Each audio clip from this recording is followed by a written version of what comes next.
There are two basic ways we learn to secure our place among others. We learn to fit in, or we try to stand out, being agreeable enough to belong, or special enough to be recognized. I became a father a month ago, and I turn 28 next week. Being on this threshold has made me think quite deeply about this almost childlike wish to be special and how seriously it can shape a life. I was wondering how much it did shape mine. In this video I want to follow the thread into the layers underneath and exploring the fears that drive us, but also our genuine desires, and maybe perhaps find out that these two movements, fitting in and standing out, don't even contradict each other at all. I'm not entirely sure where this path will lead me, but you're very welcome to journey along. Make yourself comfortable. This is Mystic Matters.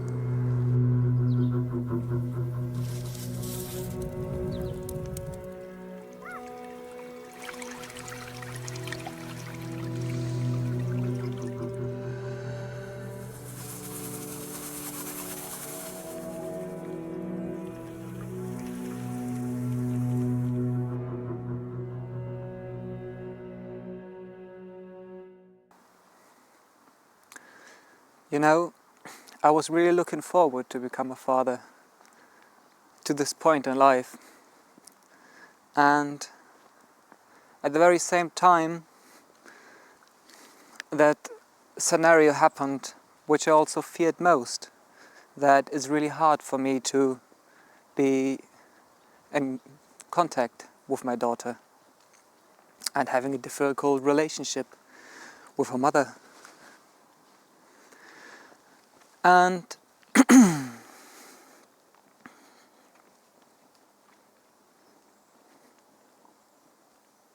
so, of course, I'm thinking a lot about how was I shaping relationship in my life so far, and what was driving me.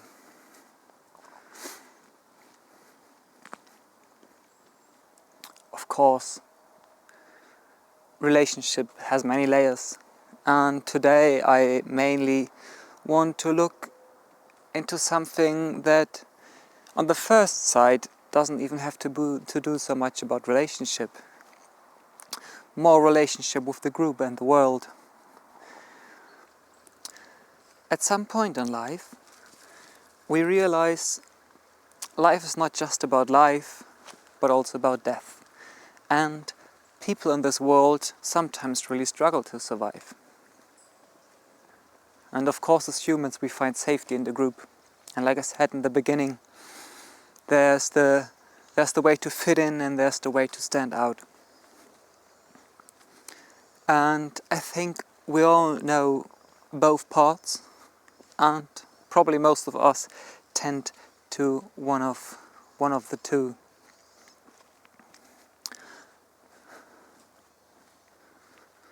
I personally rather tend to the side of standing out, and one I want to share one story of my life, which had quite an impact.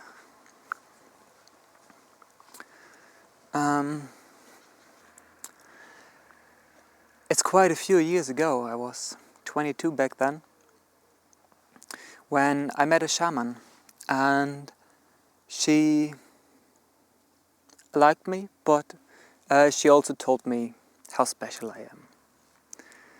And of course I liked that. And she started to teach me. And I'm really thankful. And don't get me wrong, I really like her, and some parts of my consciousness and my psyche needed that to hear, but other parts also it made life harder for them.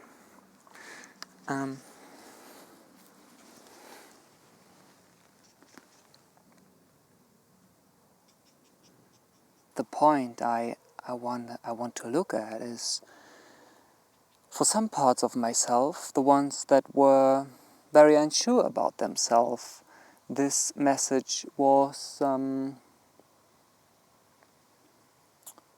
I don't want to say not helpful in first place, but more like an obstacle to overcome, or I see myself struggling with the words, but I can imagine that it is something so human that you can quite easily understand what was happening inside of me. And that is that this form of specialness became like a protection for some parts of the self, the ego structure.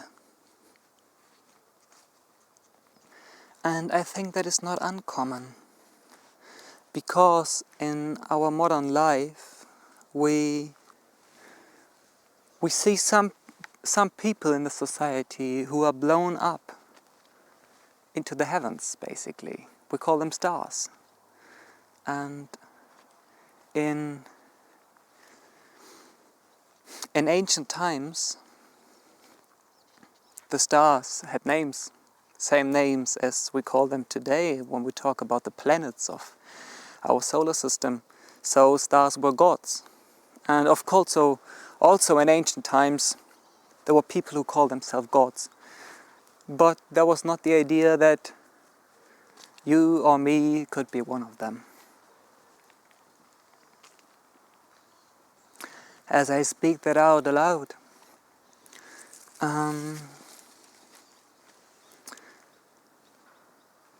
nothing really is changing. You see, there's still this phenomena of surviving in the world, and well, the beautiful thing is that from time to time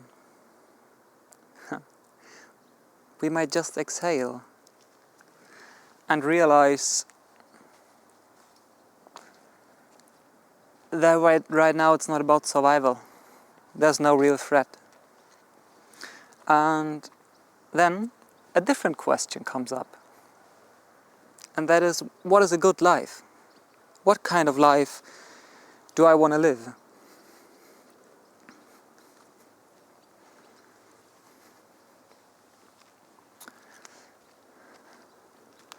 And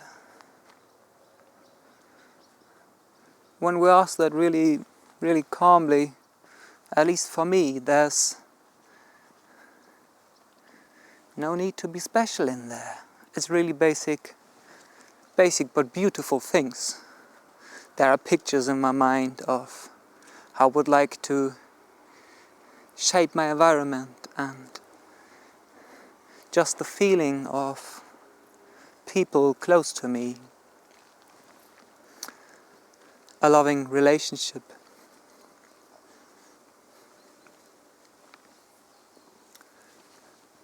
family around.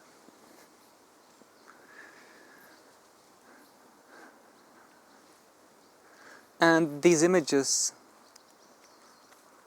definitely look different for each and every one of us. And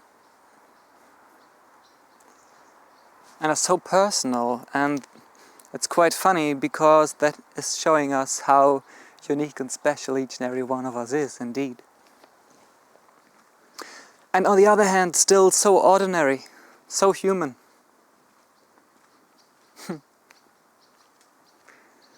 So human. There's a really interesting phenomena if we tend our picture, our image of the good life we imagine for ourselves. Quite naturally, we come to a point of the desire to contribute. It's such a beautiful human desire to contribute something to to the group around, to share something, to give. When I think a bit longer about this desire to express and to share, I arrive at that funny thing called meaning of life. And how do we find meaning?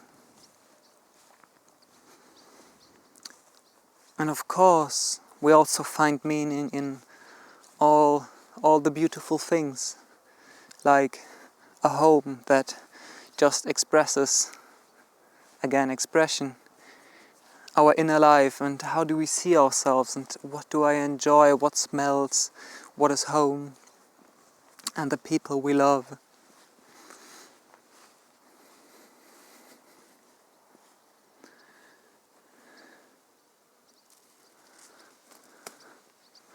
All this is giving life meaning.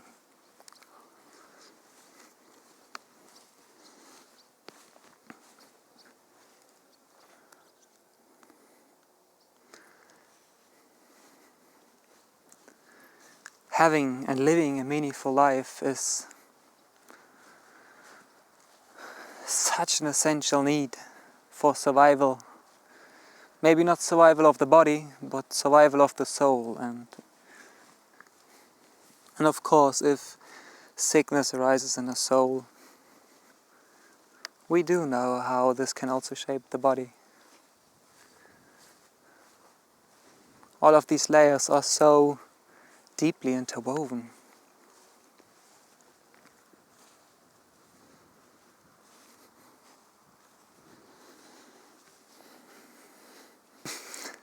I guess you also know this funny human tendency to wait for something to fall from the sky, like the meaning. Please tell me, what am I here for? And it's beautiful and frightening. It's about, well, make it up. But don't make it up out of air, make it up out of the stuff that's in your heart.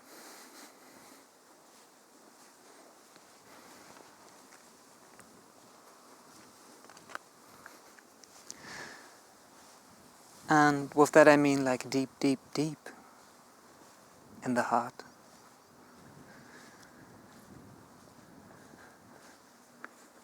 Then meaning becomes really nurturing if it goes down to the roots. You know, you and I and every single adult walking around just happened to grow out of a child, a baby, out of ancestors, out of the place, out of earth. We have really powerful roots that can nurture us and shape our expression.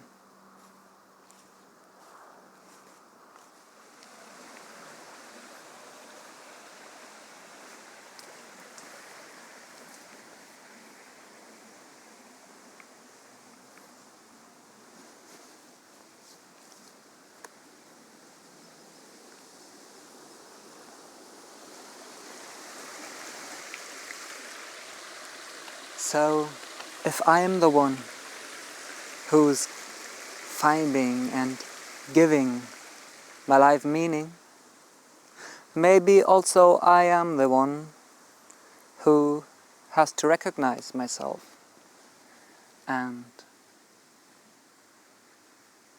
I am the one myself wants to meet. I really like that. Right now in life I also find a sort of guiding principle in that to meet others. Not trying to be recognized, but experiencing myself, watching myself. Who am I in meeting this being, this other? I'm a contact dancer, and I once had a lovely conversation with another dancer when we were stuck on a train. And she said she learned that 80% of the attention should rest with me and 20 with the other. And that was an example for actually an exercise where you were really working with the other. And the teacher said, no, stay with you for 80%. And I think that's a lovely principle in general.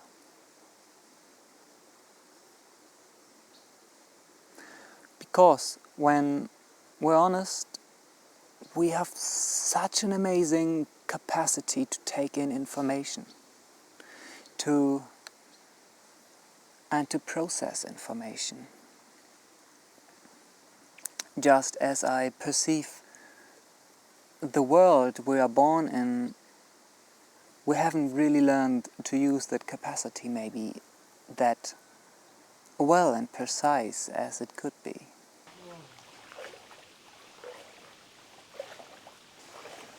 So eventually this life just may become a beautiful journey of self-discovery and expressing and sharing the treasures that you and I have discovered. Yes, I was holding a talk about self-discovery, but I absolutely believe that we can find out so much through the other and through connecting and through sharing space. So if you enjoyed this video and you have an interest in connecting deeper to yourself through a conversational space with me, you're very welcome to have a look onto my website jakobmerlin.com and just have a look at my offer. Otherwise, if you just enjoy this kind of format and atmosphere and contemplation, please stay close to the channel. You're very welcome, and I'll be back for the next lunation cycle.